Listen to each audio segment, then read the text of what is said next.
ಉದ್ಯೋಗ ಮಾಡ್ತಾ ಇದ್ದೀವಿ. ಬೆಂಗಳೂರಿನಲ್ಲಿ ಮಾಡಿದ್ದ ಒಂದು ಉದ್ಯೋಗ ಮೇಳನ, ಮೈಸೂರು ಹುಬ್ಳಿ ಮಾಡ್ತಾ ಇದ್ದೀವಿ. ಆಮೇಲೆ ಗುಲ್ಬರ್ಗ ಡಿವಿಷನಲ್ಲಿ ಉದ್ಯೋಗ ಮೇಳ ಮಾಡ್ತಾ ಇದ್ದೀವಿ. ಆಮೇಲೆ ಮೈಸೂರಿನಲ್ಲೂ ಕೂಡ ಮಾಡ್ತಾ ಇದ್ದೀವಿ, ಮತ್ತು ಹುಬ್ಳಿ ಧಾರವಾಡದಲ್ಲೂ ಕೂಡ ಮಾಡ್ತಾ ಇದ್ದೀವಿ. ಎಲ್ಲ ವಿಭಾಗವಾರು ಮಟ್ಟದಲ್ಲಿ ಉದ್ಯೋಗ ಮೇಳಗಳನ್ನು ಮಾಡ್ತಾ ಇದ್ದೀವಿ. ಉದ್ದೇಶ ನಾವು ಯುವ ನಿಧಿ ಒಂದು ಗ್ಯಾರಂಟಿ ಸ್ಕೀಮನ್ನು ಜಾರಿಗೆ ತಗೊಬಂದಿದ್ದೀವಿ 2024 ಜನವರಿನಲ್ಲಿ. ಅದನ್ನು ಈಗಾಗಲೇ ಒಂದು ವರ್ಷ ಆಗಿಬಿಟ್ಟಿದೆ. ಒಂದು ವರ್ಷ ಆದಮೇಲೆ 80,000 ಜನ ಎನ್ರೋಲ್ ಆಗಿದ್ದಾರೆ. ನಮಗೆ ಉದ್ದೇಶ ಏನು ಅಂತಂದರೆ ನಿರುದ್ಯೋಗದ ಸಮಸ್ಯೆಯನ್ನು ಬಗೆಹರಿಸಬೇಕು ಅಂತ. ನಿರುದ್ಯೋಗಿಗಳಿಗೆ ಉದ್ಯೋಗ ಕೊಡಬೇಕು. ಅದಕ್ಕೋಸ್ಕರ 2 ವರ್ಷದ ಭತ್ಯೆ ಕೊಡ್ತಾ ಇದ್ದೀವಿ. ಗ್ರ್ಯಾಜುಯೇಟ್ಸ್ಗಳಿಗೆ 3,000 ರೂಪಾಯಿ, ಡಿಪ್ಲೊಮಾ ಹೋಲ್ಡರ್ಸ್ಗೆ 1,000 ರೂಪಾಯಿ ಕೊಡ್ತಾ ಇದ್ದೀವಿ. ಸೊ ಅದರ ಪ್ರಯುಕ್ತ ಯುವ ನಿಧಿ ಕಾರ್ಯಕ್ರಮನೂ ಕೂಡ ಜಾರಿ ಮಾಡಿದ್ದೀವಿ.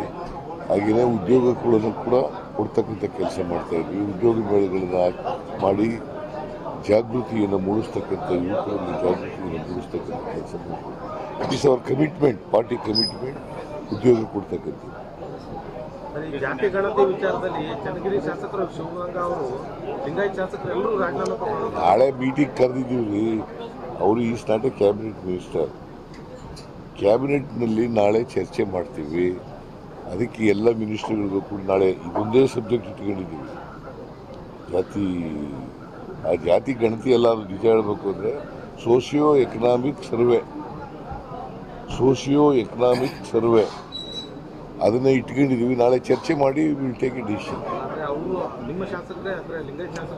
ಆಯ್ತಪ್ಪ, ಅವ್ರ ಅಭಿಪ್ರಾಯ ಹೇಳಿದ್ದಾರೆ, ಗೊತ್ತಾಯ್ತಾ? ನಾಳೆ ಅಂತಿಮವಾಗಿ ತೀರ್ಮಾನ ಮಾಡೋದು ನಾಳೆ ಅಲ್ವಾ?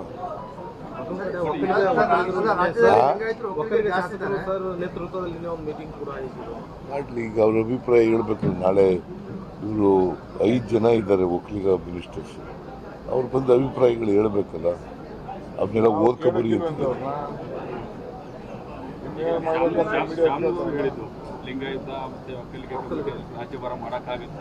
ನೋಡಪ್ಪ, ಇದು ಸೋಷಿಯೋ ಎಕನಾಮಿಕ್ ಸರ್ವೆ. ಯಾರಿಗೂ ಅನ್ಯಾಯ ಆಗಲ್ಲ, ಅನ್ಯಾಯ ಆಗಲಿಕ್ಕೆ ನಾವು ಬಿಡಲ್ಲ.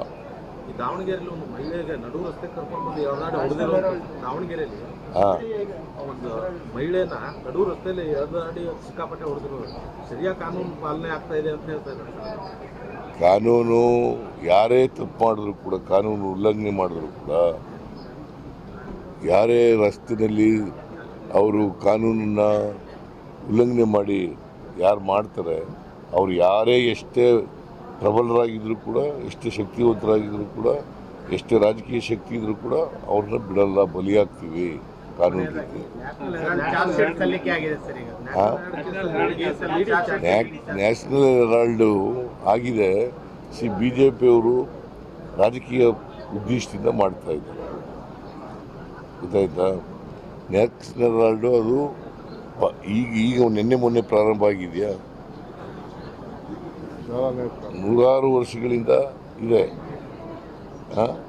ಅಂತ. ಇದನ್ನು ಈಗ ಅವರು ಆಸ್ತಿಗಳನ್ನು ಮುಟ್ಗೋಲು ಹಾಕೊಳ್ತಕ್ಕಂಥದ್ದು, ಆಮೇಲೆ ಚಾರ್ಜ್ ಶೀಟ್ ಹಾಕ್ತಕ್ಕಂಥದ್ದು ನಮ್ಮ ನಾಯಕಿ ಸೋನಿಯಾ ಗಾಂಧಿಯವ್ರ ಮೇಲೆ, ರಾಹುಲ್ ಗಾಂಧಿಯವ್ರ ಮೇಲೆ ಇದಾಗ್ತಕ್ಕಂಥದ್ದು, ಇದು ದ್ವೇಷದಿಂದ ಮಾಡ್ತಕ್ಕಂಥ ರಾಜಕಾರಣ.